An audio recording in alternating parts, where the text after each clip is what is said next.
Jenny Laughlin here, Waxwing Sewing Studio.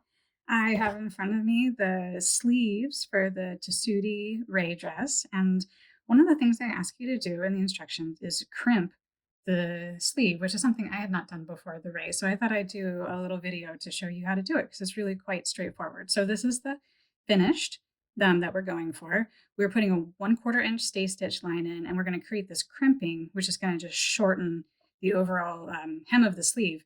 And then once we do that, we're going to, afterwards, you would neaten the edge of this and create your hem. So let's take a look. So here's my sleeve. I'm using a walking foot. You can use your standard issue, foot that usually comes with the sewing machine as well. Both of those are fine. I usually use my walking foot for a single layer of linen. I've got my 1/4 inch seam allowance ready to go.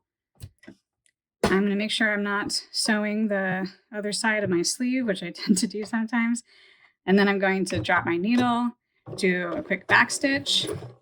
And then when I start to go forward, what I'm going to do is place my finger right behind my machine here and then just hold it there as I start to go. And what's happening is that all this fabric is bunching up behind my foot and in front of my finger. So I'm going to try to do that for as long as the fabric will continue to bunch. Just probably a third of the way around to the sleeve or so. And then you kind of start to feel it shift in a different kind of way, and then you let go. And then you've got this crimp. So do it one more time and then when you get going with your next one, I give it a little bit of extra fabric back there and then get going again.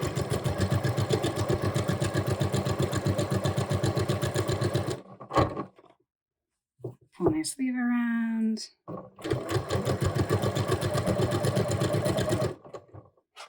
Let that go. And get the idea, I think.